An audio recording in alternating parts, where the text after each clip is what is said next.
Hey everybody, welcome to another episode of Invicta Specs.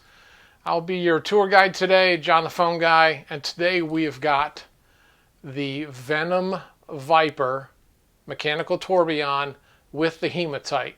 So I'm pretty excited about this one. It's the gunmetal and all of that. This is going to be quite an interesting look on the bench. And with that, let's jump over and take a look.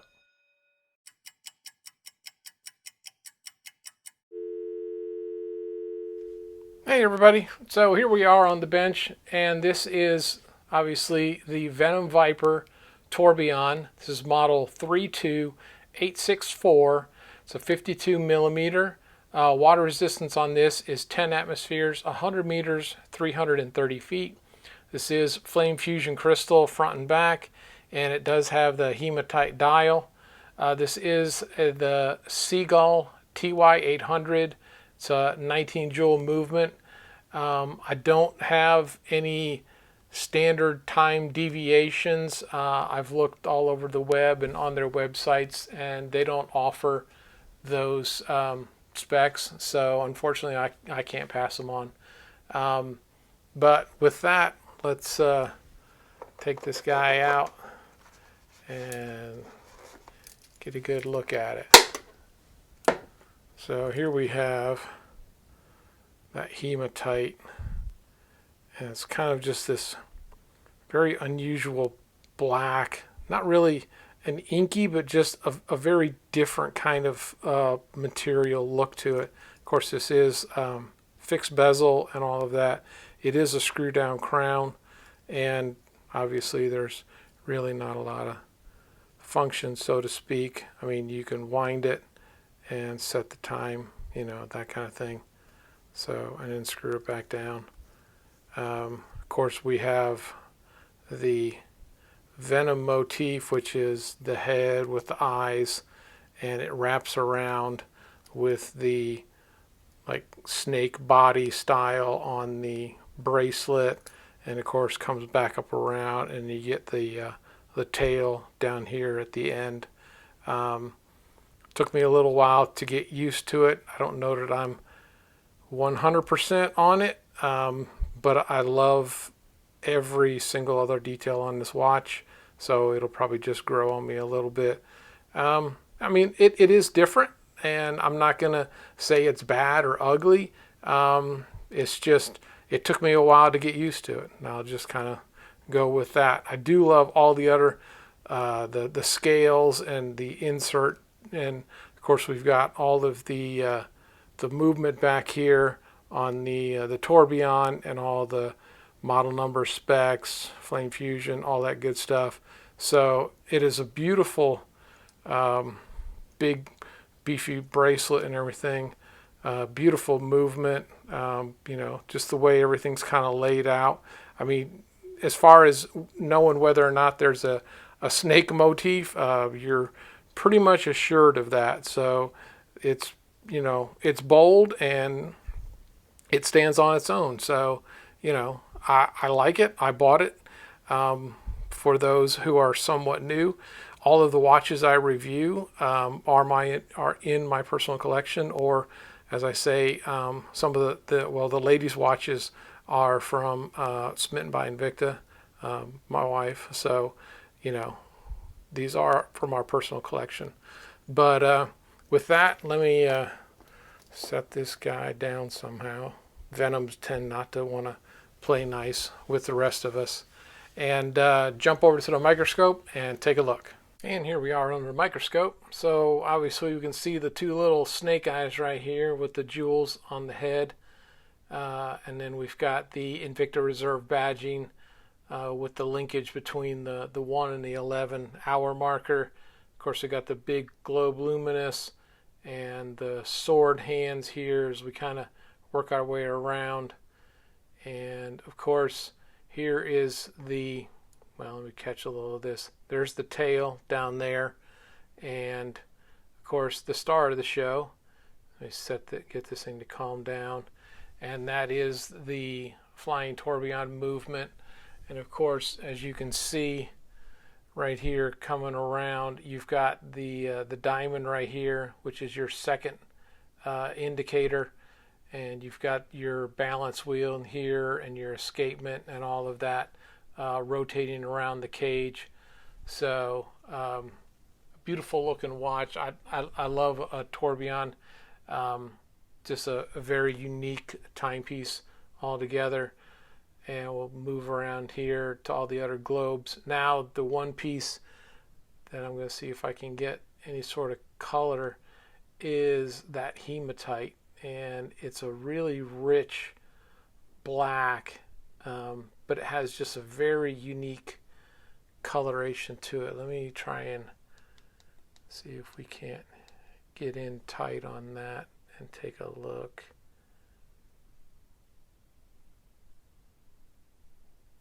I think that's going to be about as close as we're going to get.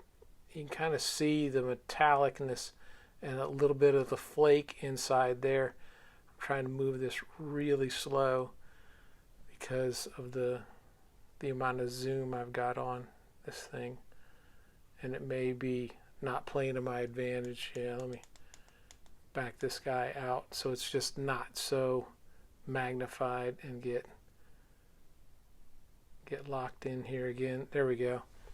And just to make sure that I don't have any dust, I wiped this thing down like 3 times already, but you never can tell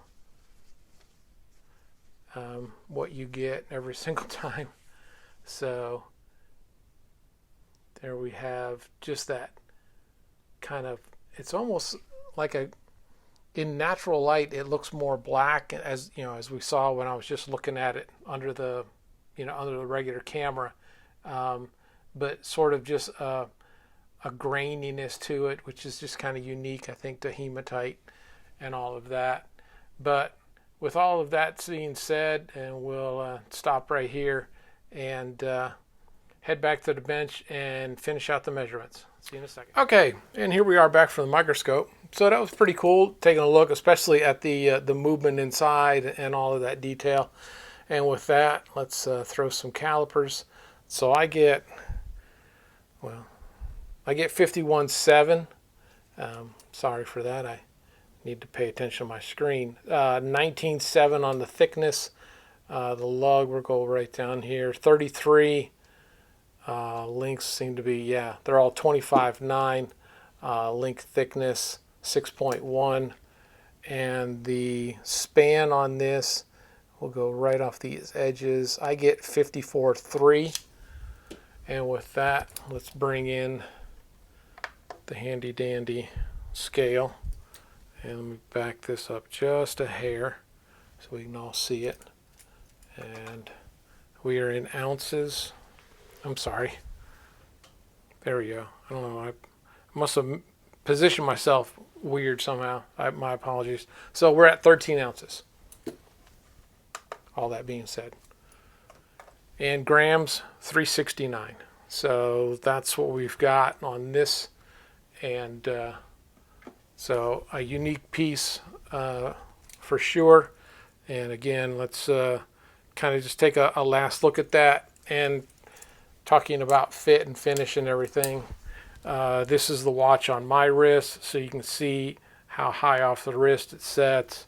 You can see the span of the lugs. I have a 7-inch wrist for comparison. You can kind of see how that sits on my wrist. And of course, you know, I've taken quite a few links out, but as you can see, based on the lug span, you know, the taper right here, I'd say this thing could accommodate, you know, 8.5 at least 8.5-inch wrist comfortably, because unlike standard like Gen 1 Venoms where this angle right here comes down very abruptly, and it's kind of limiting. I do like the way they've changed the case design a little bit to make it more comfortable for a lot more people. So I mean, I like that, you know, Invicta, you know, sees something that, you know, maybe a little amiss, and on their next version they change it up and make it a little bit more comfortable. So I appreciate that. And with all that being said, I want to give a few shout outs. And we'll give a shout out to Smitten by Invicta on Instagram, Invicta Watches and Women's Fashion, and of course YouTube sensations Trap Vision 3D and the Lifestyle page talking about all things collecting and family, and of course Tommy Big Time focusing on bracelet sizing and battery changes and everything Invicta. Of course, Meat and I journaling their weight loss surgery and entrepreneurship, and of course D&Q chronicling travel and food and fun. Tony Woe, Christian rapper, and his music and life perspective. And of course, I want to give a shout out to Unboxed Sneaks. Has a great show illustrating men's sneakers and the lifestyle and fashion that goes with it. And of course, we do the large majority of our shopping on SHOPHQ and BULLDOG Shopping Network and Invictastores.com. And give a shout out to Facebook. InvictaVets is near and dear to me, being a vet myself and all of that. Hey everyone, I want to take a moment to say thank you for watching. Please subscribe, like, comment, all that stuff. Just to know that what I'm sending out on YouTube that you guys like and enjoy. And with that, if you haven't, the subscribe button's down here, and hit the bell. Invicta Specs are Tuesdays and Fridays. Invicta Specs Lady Edition are Sunday afternoons. But with that, I say enjoy your Invicta timepieces, and hope to see you next time on Invicta Specs. Take care.